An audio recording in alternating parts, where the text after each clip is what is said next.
Olá, irmãos, tudo bem com vocês? A paz de Cristo para todos. No vídeo de hoje nós vamos falar um pouquinho sobre a Igreja Católica na história da humanidade. Essa mesma igreja que foi acusada muitas vezes de ser inimiga da ciência e de ter causado tantos males no progresso da própria humanidade. O objetivo desse vídeo é demonstrar ao longo da história a contribuição inestimável da Igreja Católica para a construção de nossa civilização nos campos da razão, da arquitetura, da agricultura, da arte, da música, das ciências, entre outros campos. Portanto, meus irmãos, o que vamos contar aqui é história verídica, história legítima, mas que não é contada nas salas de aula, principalmente nas aulas de professores de história de cunho marxista. Comecemos no período dos tempos bárbaros, a partir do ano de 400. A civilização romana desabou com as invasões dos povos bárbaros. Foram 600 anos onde se formaram várias civilizações, uma verdadeira encruzilhada na história, onde a igreja serviu como guia espiritual e moral de todos esses povos bárbaros que ocuparam a Europa. Nenhuma instituição ficou de pé, somente a Igreja Católica. A Igreja, através de seus bispos e missionários, dedicou-se à ação evangelizadora desses povos. Os pagãos acharam altamente significativo o anúncio do Evangelho, das verdades cristãs. Os bispos tiveram que assumir tarefas de ordem temporal, pois o Ocidente se achava debaixo das invasões bárbaras e os imperadores residentes em Bizâncio, Oriente, pouco se importavam com o povo que estava sofrendo no Ocidente. É isso mesmo, meus irmãos. Os bispos da Igreja Católica é que tomaram esta função de liderar as sociedades que foram abandonadas durante as invasões dos povos bárbaros. Os bispos tiveram que administrar os bens materiais de suas comunidades e protegiam, alimentavam e abrigavam as populações mais carentes. Enquanto que os nobres fugiam, os bispos, a igreja, ficava para administrar aquilo que estava abandonado. E quando os povos bárbaros chegavam naqueles territórios, eles eram evangelizados. Papa São Leão Magno, o Magnífico, romano, nobre e corajoso, foi ao conto do bárbaro Átila, rei dos Hunos, nas proximidades de um lugar chamado Mântua, em 452, convencendo-o a retornar e não destruir Roma. E em 455 dirigiu-se ao rei dos Vândalos, Genserico, que atendendo renunciou de também destruir Roma. Agora vejamos alguns bispos defensores das populações e da civilização ocidental. São Paulino de Nola, São Máximo de Turim, São Agostinho de Hipona, São Hilário de Poitiers, São Pedro Crisólogo de Ravenna e muitos outros, São Clemente de Roma, São Justino, São Irineu, São Policarpo, São Basílio Magno, São Gregório Magno, São Jerônimo, São Columbão e etc., sem mentira, sem violência e sem fraudes. Estes bispos não precisaram mentir, nem usar da violência e nem serem fraudulentos. Foi a igreja que salvou a civilização das invasões bárbaras e assegurou a união dos habitantes do Império Romano já destruído. Sem um governo forte no Ocidente, os bispos pregavam o Evangelho, administravam os bens das comunidades civis, lidavam com os bárbaros, protegiam e alimentavam os pobres que não podiam fugir para o Oriente. Daí é possível entender por que a igreja liderou o Ocidente. Agora existe uma lenda que simplifica toda esta dinâmica entre os bispos e as civilizações protegidas por eles neste período. O general Aécio, o último dos romanos, já não podia deter Átila. Quando Átila foi atravessar um rio chamado Núncio, viu um grupo de sacerdotes cristãos paramentados se aproximando. Eram monges e diáconos empunhando cruzes, e levantando ao alto os censórios dourados que brilhavam como sol, cantando hinos e salmos. No meio deles, um ancião de barbas brancas que orava, Leão Magno, Papa da Igreja. Átila gritou: "Como te chamas?" "Leão, Papa." Átila avançou com seu cavalo dentro do rio e o Papa foi ao seu encontro. Não sabemos quais foram os argumentos que o Papa usou, mas Átila desistiu de atacar Roma. As lendas falam em intervenção sobrenatural, por isso que nós estamos falando de lendas, mas este episódio historicamente aconteceu, tirando a questão da intervenção sobrenatural que não pode ser comprovada. Átila teria visto por trás de Leão um personagem vestido de branco, como um sacerdote que lhe apontava uma espada. Para Deus, nada é impossível. Temos aí a figura que retrata este acontecimento. Mas a igreja não ficou somente com a administração dos bens materiais. A igreja, nos seus conventos, protegeu a cultura e a arte, impediu que a anarquia, o caos, destruísse a Europa, reconstituiu as elites dirigentes, a ordem, preparou o renascimento da civilização, converteu reis bárbaros e preparou a fusão de raças de onde nasceria a Europa que nós conhecemos. Jesus não prometeu que as portas do inferno jamais prevaleceriam contra a igreja? A igreja, durante estes 600 anos de luta, salvou o homem e a civilização, guardou toda a doutrina de Cristo e ainda salvou a civilização.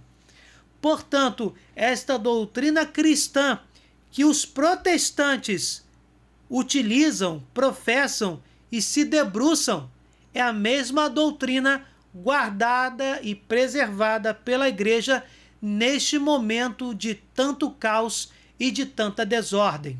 Temos também a atestação de renomados historiadores mundiais.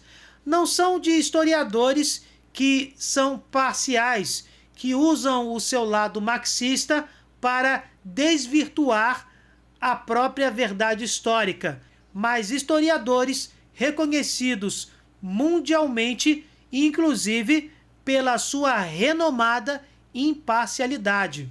Historiadores mundiais como Daniel Ropes. Foi a igreja, unicamente a igreja, quem preservou as possibilidades de luz.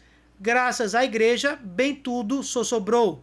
Ela soube amar os bárbaros que acabavam de derrubar o mundo romano, soube amar as almas violentas que Cristo chamava e pacientemente, heroicamente, conseguiu conquistá-las para ele. Joseph Mastré. Nenhuma instituição humana durou 18 séculos como a própria igreja. Ele está se referindo à Igreja Católica. Sem armas e sem violência, mas pela força da fé e pelo amor de Cristo. Agora teremos uma prova incrível de que a igreja nunca tentou manter o povo na ignorância e nunca foi contra o conhecimento científico. É calúnia dizer que a igreja tinha interesse em manter o povo na ignorância para dominá-lo. Os fatos mostram o contrário, e contra fatos não há argumentos. No concílio de Vaison, em 529, já se expunha por São Cesário de Arles a necessidade de escolas no campo, e os bispos se dedicaram a isto. No terceiro concílio de Latrão, em Roma, o Papa Alexandre III ordenou ao clero que abrisse escolas por toda parte para as crianças, gratuitamente. Pelo menos cada diocese deveria ter uma escola. Essas escolas foram as sementes das universidades que logo surgiram: Sorbonne, em Paris; Bolonha, na Itália; Canterbury, na Inglaterra; Toledo e Salamanca, na Espanha; Salerno e Raviera, na Itália; Coimbra, em Portugal; La Sapiência, Oxford e Roma. O ensino superior na Idade Média foi ministrado por iniciativa da Igreja. Ela foi a mãe das universidades. A razão e a fé sempre caminharam juntas na Igreja. Pela falta de instrumentos precisos, como computadores e balanças de precisão, os cientistas medievais procediam mais por dedução do que por indução, estando sujeito muitas vezes a erros. Os medievais julgavam que a Bíblia podia ser usada para questões científicas, mesmo que de boa fé, e por falta de critérios, usavam-na para resolver problemas de ordem biológica, astronômica e etc., como no caso Galileu, no século XVII. Até 1440 foram criadas na Europa 55 universidades e 12 institutos de ensino superior, todas criadas pela Igreja. Universidades de Direito, Medicina, Línguas, Artes, Ciências, Filosofia, Teologia e etc. Os monges, durante 1500 anos, salvaram a agricultura quando ninguém mais poderia fazê-lo. Devemos a restauração da agricultura de uma grande parte da Europa aos monges católicos. No início do século XI, um monge chamado Elmer voou mais de 600 pés com um planador. Alguns anos depois, o irmão Francesco Lanaterzi, um padre jesuíta, tentou voar sistematicamente. Ganhou um prêmio de honra sendo chamado de o pai do avião. Seu livro de 1670, Prodromo alla arte maestra, foi o primeiro a descrever a física e a geometria de um aparelho voador. É isso mesmo que vocês estão ouvindo. Isso aconteceu muito antes de Santos Dumont e dos irmãos Wright. O primeiro relógio que se tem notícia foi fabricado pelo Papa Silvestre II para a cidade alemã de Magdeburg. Peter Lightfoot, monge do século XIV de Glastonbury, construiu um dos mais antigos relógios e que existe até hoje em excelente condição no Museu de Ciência de Londres. A Igreja nunca rejeitou a ciência, pelo contrário, não aceita usar suas descobertas contra a dignidade da pessoa humana. Agora verifiquem alguns exemplos de padres cientistas na Idade Média.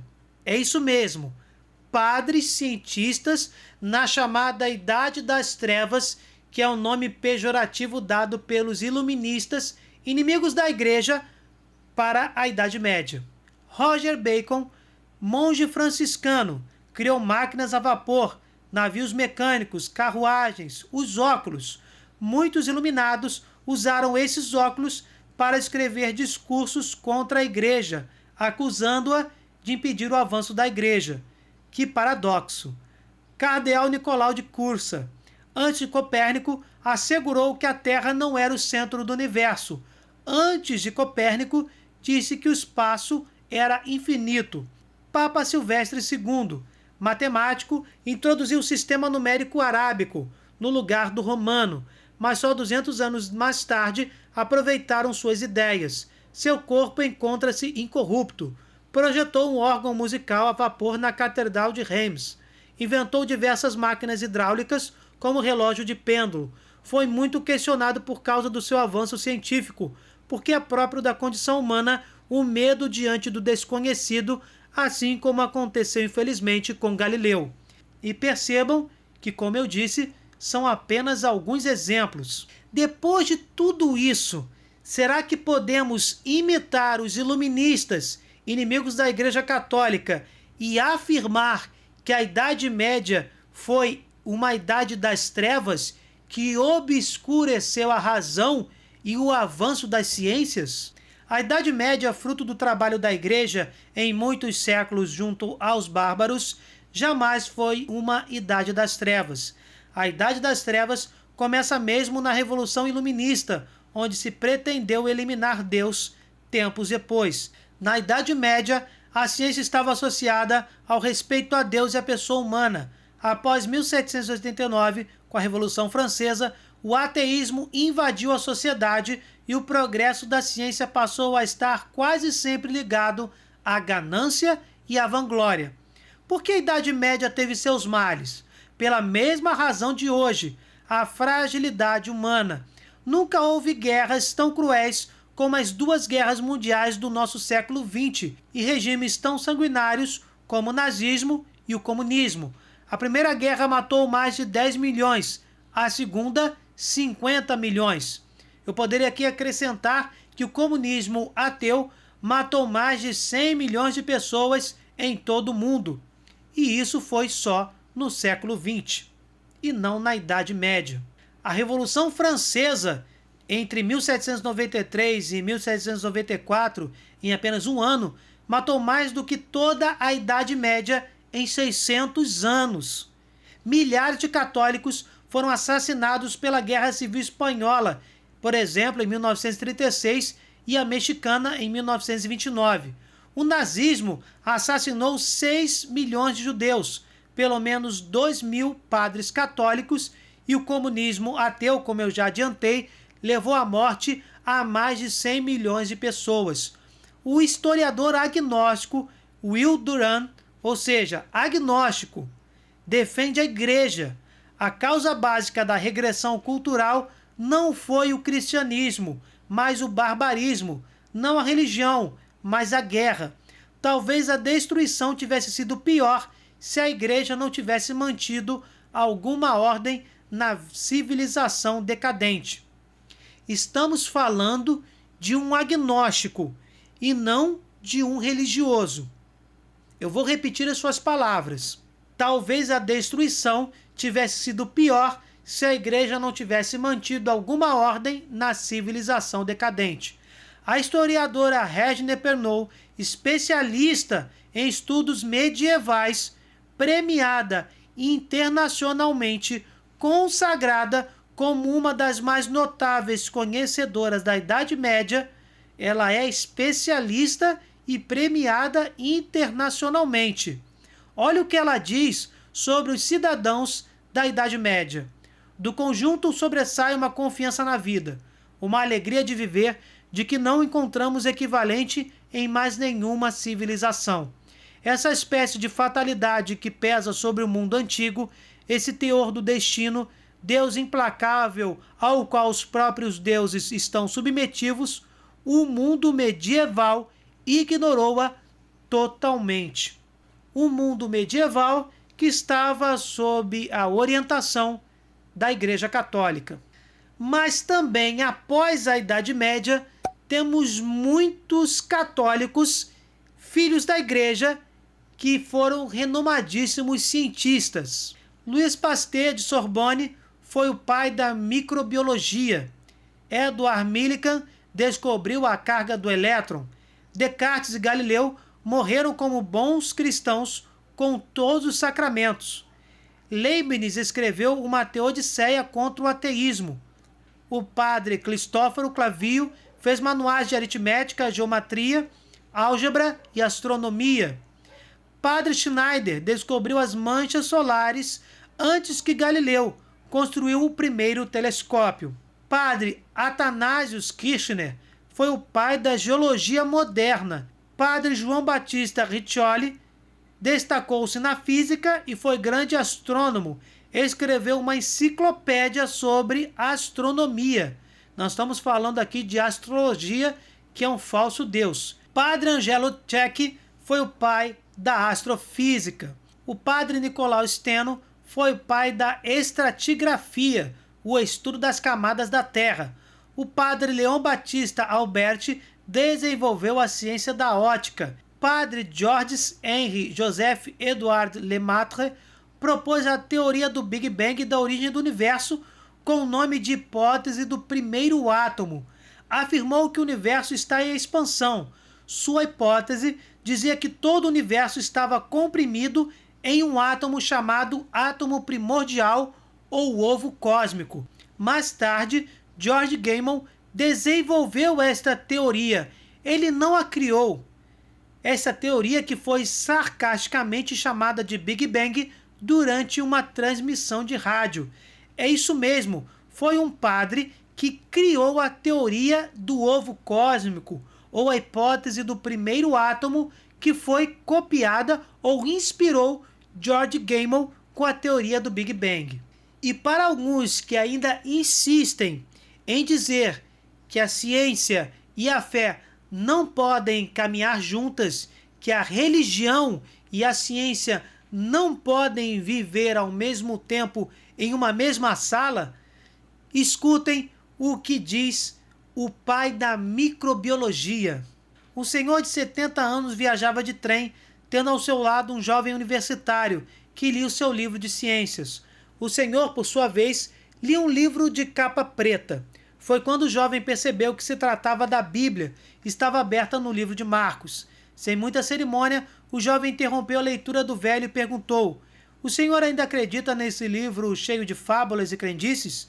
"Sim, mas não é um livro de crendices", respondeu o senhor. "É a palavra de Deus. Estou errado?" "Mas é claro que está. Creio que o senhor deveria estudar a história universal. Veria que a Revolução Francesa, ocorrida há mais de 100 anos, mostrou a miopia da religião. Somente pessoas sem cultura ainda creem que Deus tenha criado o mundo em 6 dias. O senhor deveria conhecer um pouco mais sobre o que os nossos cientistas pensam e dizem sobre tudo isso", afirmou categoricamente o jovem. "É mesmo? E o que pensam e dizem os nossos cientistas sobre a Bíblia?", indagou o idoso. "Bem", respondeu o universitário, "como vou descer na próxima estação, falta-me tempo agora, mas deixe o seu cartão que eu lhe enviarei o material pelo correio com a máxima urgência." O velho, então, cuidadosamente, abriu o bolso interno do paletó e deu o seu cartão ao jovem universitário.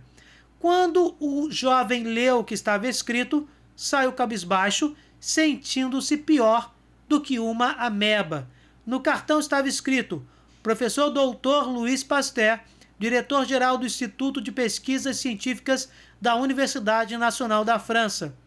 Um pouco de ciência nos afasta de Deus. Muito nos aproxima." São palavras do pai da microbiologia e um autêntico católico. Enfim, muita ciência nos aproxima de Deus e muita história também nos aproxima deste mesmo Deus. Afinal, muitos iluministas usaram a história para deturpar, para manchar a imagem da Igreja Católica. Vejamos aqui algumas qualidades da própria Igreja, qualidades, podemos dizer assim, de índole moral, que talvez você não conheça. Ela é a maior instituição de caridade no mundo. Por exemplo, 25% das obras que cuidam de aidéticos em todo o mundo são mantidas pela Igreja Católica. Incontáveis hospitais, sanatórios, escolas para crianças carentes, asilos, creches e etc., espalhadas em todo o mundo, pertencem à Igreja Católica. Na época em que a lepra foi um grande mal, só na Europa e Ásia haviam 3.000 leprosários católicos. Durante 2.000 anos, 20 séculos de existência, ninguém como a Igreja socorreu tantos pobres, órfãos, viúvas e doentes como ainda hoje fazem, por exemplo, as irmãs de Madre Teresa de Calcutá. É inegável, nenhuma instituição no mundo ocidental fez e faz tanta caridade como a Igreja Católica. Infelizmente, isto parece não ser importante para os que guardam ressentimentos contra ela. Apesar da Igreja, de forma precisa, condenar o uso da camisinha, incentivar a abstinência sexual para evitar a transmissão da AIDS, incentivar a monogamia, incentivar o casamento indissolúvel ensinado pelo próprio Jesus Cristo, apesar de toda esta mensagem que é divina e que promove inclusive saúde física e espiritual, ela cuida de 25% dos aidéticos em todo o mundo, uma única instituição. Isso nos faz refletir sobre o papel da Igreja de Cristo em todo o mundo e também nos faz pensar sobre as mentiras e as desinformações criadas pelo maligno ao longo da história para manchar a imagem da Igreja fundada por Jesus Cristo. Bem, gente, contra fatos históricos, contra fatos científicos, não existem argumentos. E eles estão aí. O que eu peço para vocês é que compartilhem este vídeo para quantas pessoas vocês puderem. E eu também indico para vocês esses 2 livros que foram as fontes utilizadas para a produção deste vídeo e que merecem ser estudadas a fundo. De qualquer forma, se vocês gostaram, deixe seu like, compartilhem, se inscrevam no canal, fiquem com Deus, desculpe qualquer coisa e até o próximo vídeo.